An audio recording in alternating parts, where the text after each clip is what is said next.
Guys welcome back to my channel. आज मैं आप सबको भगवान शिव की नगरी काशी लेके चलने वाली हूँ। और काशी का अर्थ है प्रकाशमान, यानी जो प्रकाशित है, प्रकाश का स्रोत है, या कहें कि प्रकाश स्तंभ है।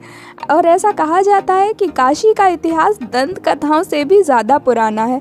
इस नगर के अस्तित्व में आने के समय का कोई पता नहीं लगा सकता। और मान्यता तो ये भी है कि काशी ज़मीन पर नहीं बल्कि भगवान शिव के त्रिशूल पर स्थित है, क्योंकि काशी की सबसे मूल बात यही है कि खुद वहाँ भगवान शिव रहते हैं। और ये प्राचीन शहर वरुणा और असी नाम की दो नदियों के बीच बसा है।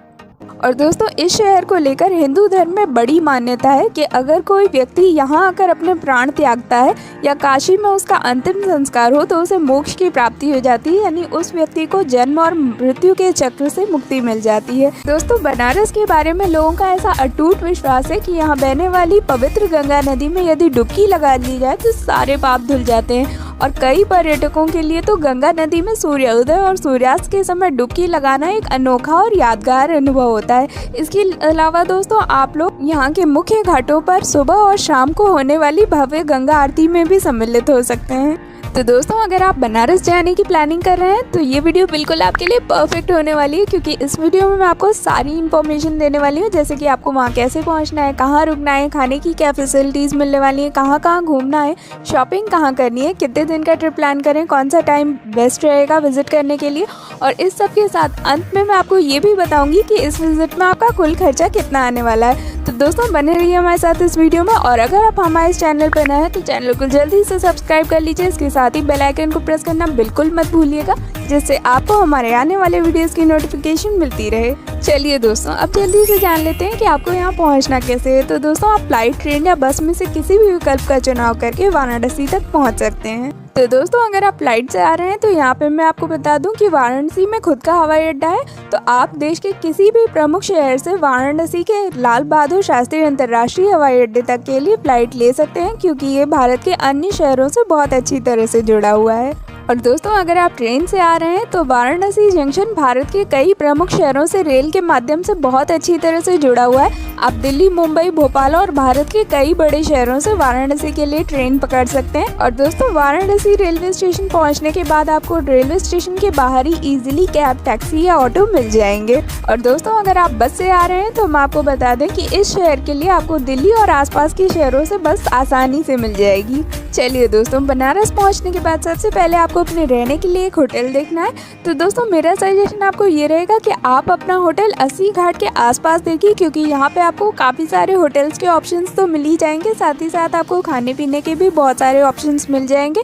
और इसके साथ ही आपकी घूमने की जो प्लेसेस हैं, जैसे कि यहाँ के घाट या फिर काशी विश्वनाथ का मंदिर, वो भी आपको पास पड़ेगा। और दोस्तों, बात करें अगर हम यहाँ होटल्स के कॉस्ट की, तो 400-500 से स्टार्टिंग करके आपको 1500-2000 तक के बीच होटल्स आराम से मिल जाएंगे। और दोस्तों, बात करें अगर हम यहाँ खाने की, तो बनारस फेमस है अपने खाने पीने के लिए। और इसके अलावा दोस्तों, आपको यहाँ खाना बहुत ज़्यादा कॉस्टली नहीं पड़ने वाला है। अगर आप वेज थाली लेते हैं तो ये आपको 100 से 150 के बीच मिल जाएगी। और इसके अलावा दोस्तों, अगर आप रोज़ के खाने से कुछ अलग हटके स्वाद लेना चाहते हैं तो आप यहाँ के बनारस के स्ट्रीट फूड का मज़ा ले सकते हैं, जिनमें आपको आलू टिक्की, कचौड़ी, पानी पूरी, जलेबी, रबड़ी और बनारसी कलाकंद जैसी चीज़ों का स्वाद ज़रूर चखना चाहिए। और दोस्तों, अगर आप पान खाने के शौकीन हैं तो आपको बनारस के मशहूर पान का स्वाद भी ज़रूर लेना चाहिए। चलिए दोस्तों, अब जल्दी से जान लेते हैं कि आपको यहाँ घूमना कहाँ कहाँ है। तो दोस्तों, सबसे पहले आप जा सकते हैं अस्सी घाट, जो कि वाराणसी रेलवे स्टेशन से करीब 7 किलोमीटर की दूरी पर स्थित है। और दोस्तों, ये घाट काशी की प्राचीनता को दर्शाता है। और यहाँ आने वाले तीर्थयात्री एक पीपल के पेड़ के नीचे स्थित विशाल शिवलिंग की पूजा अर्चना करके भगवान शिव को श्रद्धांजलि अर्पित करते हैं। और दोस्तों, इसके साथ ही आप यहाँ इस घाट पे गंगा नदी में बोटिंग का मज़ा भी ले सकते हैं। और दोस्तों, इसके बाद आप विजिट कर सकते हैं दशाश्वमेध घाट, जिसकी दूरी 80 घाट से करीब 2 से 2.5 किलोमीटर की है। और दोस्तों, वाराणसी का ये मुख्य घाट अपनी आध्यात्मिकता के लिए जाना जाता है। और इस स्थान के बारे में ऐसा कहा जाता है कि इस जगह पर भगवान ब्रह्मा ने दशाश्वमेध यज्ञ किया था, जिसमें उन्होंने 10 घोड़ों की बलि दी थी। और दोस्तों यहाँ इस घाट पे कई तरह के अनुष्ठान किए जाते हैं और हर दिन शाम को इस घाट पर आयोजित गंगा आरती सबसे ज़्यादा प्रसिद्ध है, जिसमें प्रतिदिन सैकड़ों की संख्या में लोग शामिल होते हैं और देश से ही नहीं बल्कि विदेशों से भी पर्यटक इस गंगा आरती में शामिल होने के लिए आते हैं। और दोस्तों अगर आप वाराणसी की यात्रा कर रहे हैं तो काशी विश्वनाथ मंदिर के दर्शन किए बिना आपकी यात्रा अधूरी रह जाएगी। तो इसके बाद आप जा सकते हैं काशी विश्वनाथ मंदिर, जो कि भगवान शिव को समर्पित है। और दोस्तों इस मंदिर में मौजूद शिव के ज्योतिर्लिंग को देश के सभी 12 ज्योतिर्लिंगों में से एक माना जाता है और इस मंदिर का उल्लेख कई पवित्र हिंदू ग्रंथों में भी आता है। यही कारण है कि इस मंदिर में रोजाना आपको भक्तों की भारी भीड़ देखने को मिल जाएगी। और दोस्तों अगर आप काशी विश्वनाथ मंदिर में दर्शन करने के लिए जा रहे हैं तो यहाँ पे मैं आपको बता दूं कि आपको यहाँ अर्ली मॉर्निंग जाना चाहिए, क्योंकि ये मंदिर 4 बजे खुल जाता है। और अगर आप अर्ली मॉर्निंग जाएंगे तो आपको यहाँ भीड़ भी कम देखने को मिलेगी और दर्शन भी जल्दी ही मिल जाएंगे। और दोस्तों इसके बाद आप जा सकते हैं तुलसी मानसा मंदिर, जो कि वाराणसी के प्रमुख दर्शनीय स्थलों में से एक है। और इस मंदिर का निर्माण 1964 में किया गया था, जो कि भगवान राम को समर्पित है। और आपको बता दें कि इस मंदिर का नाम संत कवि तुलसीदास जी के नाम पर रखा गया था। और दोस्तों ऐसा बताया जाता है कि ये वो स्थान है जहाँ पर तुलसीदास जी ने हिंदी भाषा की अवधी बोली में हिंदू महाकाव्य रामायण लिखी थी। और दोस्तों मंदिर में सावन के महीनों में कठपुतलियों का एक विशेष प्रदर्शन होता है, जो कि रामायण से संबंधित होता है। तो अगर आप एक मजेदार अनुभव लेना चाहते हैं तो आप सावन के महीनों में भी यहाँ की यात्रा कर सकते हैं। और दोस्तों इसके बाद आप जा सकते हैं दुर्गा मंदिर, जो कि वाराणसी में स्थित प्रमुख मंदिरों में से एक है, जिसे बंदर मंदिर भी कहते हैं। और इस मंदिर का निर्माण एक बंगाली महारानी द्वारा 18वीं शताब्दी में किया गया था, जिसको गेरू से लाल रंग में रंगा गया है। और दोस्तों इस मंदिर के बारे में ऐसा कहा जाता है कि इस मंदिर में स्थित देवी दुर्गा की मूर्ति का निर्माण नहीं किया गया था, बल्कि ये अपने आप प्रकट हुई थी। और इसके बाद दोस्तों आप जा सकते हैं रामनगर का किला और संग्रहालय, जो कि तुलसी घाट के सामने स्थित है।